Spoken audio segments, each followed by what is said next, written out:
What if Bill Cosby was a bad guy? Is that a good like hook to get you to watch this video? Top 50 movies of the year. The first 40, I'm gonna kind of just fly through. Going back to what I was saying about Bill Cosby, number 50 is Mr. Crockett. It's kind of like an old TV host, more of like a Mr. Rogers character who actually is abducting kids, but like it's kind of cool. After that, I have Never Let Go, a really cool premise. I think a little fumbled, a really cool premise that leads to some cool moments of tension. I enjoyed this film. After that, I have Beetlejuice. Yes, a lot of the film is goofy. Yes, a lot of it makes no sense, but when Michael Keaton's cooking, you can't not have fun. From there, I have Trap. This performance is awesome. I love this performance a ton. Yes, it's a concert, nepotism movie, but the performance is so much fun. I enjoyed it. After that, I have Roadhouse. There's some cool action in this film, and Conor McGregor's hilarious. Let's move on. And then I have Boy Kills World, some really cool music and action in this, as well as a underrated Bill Skarsgård performance where he doesn't say a word, but still conveys some good emotion. And then I have Kinds of Kindness. It's another Yorgos Lanthimos. It's a strange movie going on. There are some funny moments. There are some weird moments. Overall, though, I enjoyed this one too. And then I have Love Lies Bleeding. That's what it was called. Good characters, interesting concept, good acting. Like this movie.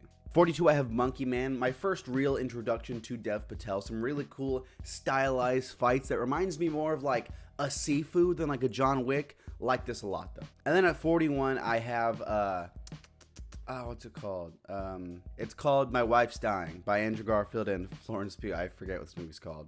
We Live in Time, that's what it's called. The movie itself is fine, but the performances and the acting here, it just carries. Number 40, I have Piece by Piece. It's a Pharrell Lugga movie. It's a ton of fun. Yeah. 39, I have Hitman. Glenn Powell plays a bunch of different personalities in this film. It's funny. 39, I have Sonic the Hedgehog. Yes, incredibly, there's some goofy moments, but when Jim Carrey's cooking, it's really good. When Shadow and Sonic are like, doing their thing, I enjoy that too. The highs of this movie are way higher than the lows. And then we have Gladiator. Denzel's really good, some good action. Paul Mescal's pretty good, yeah. After that, I have Heretic. I just made a video glazing up Heretic the other day, so you can go watch that.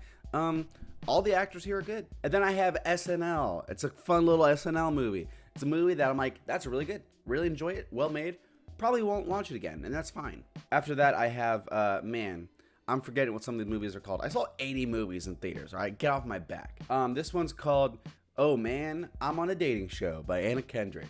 I actually like this one a lot. I think it's really cool. I think the villain is scary as hell. Anna Kendrick does a good job directing for her first time.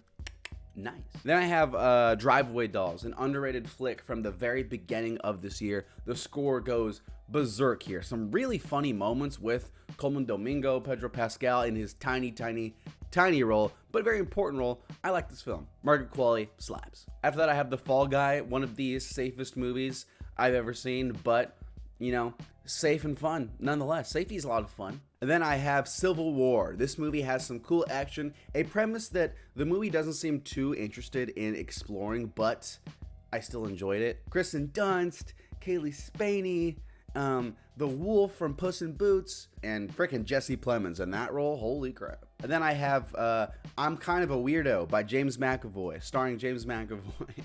In this movie, he's kind of a weirdo. It's just scary though. Scary, but like not like scary, but like, ooh, he's kind of a weirdo. You know what I'm saying? Okay, and then I have Wicked at 29. Like this movie. The songs they're singing. And then I have Dee Dee, a fun, nostalgic film that makes you laugh, makes you cry. By the end of this film, when he's getting ready to show his footage to the other skaters, woohoo, that's awkward. Then I have Cuckoo. Hunter Schafer's good. Dane Stevens good. There are a few shots in this movie that are really creepy. Then I have Deadpool and Wolverine, a fun Deadpool film where he meets Wolverine. Yeah. Lisa Frankenstein. Good movie. I like this one a lot. Catherine Newton slaps. And then I have A Quiet Place, Day One. I'm pretty sure that's what it's called. Lupita Nyong'o goes crazy. A lot of cool sequences in this. I liked seeing how this thing got started. And then we have, I gotta pick it up. I gotta pick up the pace. I gotta go eat some almonds. And then I have, I'm Kind of a Freak also. Strange Darling. Really cool movie. The way this is shot, awesome. Freaking Kyle Gallner, or whatever his name is, really good. Then I have Blink Twice, a surprise, hit, in my opinion. It wasn't that big of a hit though, but Zoe Kravitz does a really good job. Channing Tatum is creepy. Cool concept. It's like, what if this movie was Get Out, but instead of like, you know, white guys being the bad guys, it's like crypto bros. So that's kind of the situation. 19, we have Twisters. It's a fun, kind of campy, funny movie about them fighting tornadoes. Hell yes, dude. Once they start shooting tornadoes with freaking fireworks, that's America right there, baby. Top 20 time, Inside Out 2. Really enjoy this. A sequel that does justice, that justifies its existence, like this one. And then I have Abigail at 19, a fun movie. A lot of fun performances in this. Alicia Weir slaps. And then 19, I have Planet of the Apes, King of the Planet of the Apes. Apes together, strong, what a wonderful day. Yep. 18, I have Smile 2.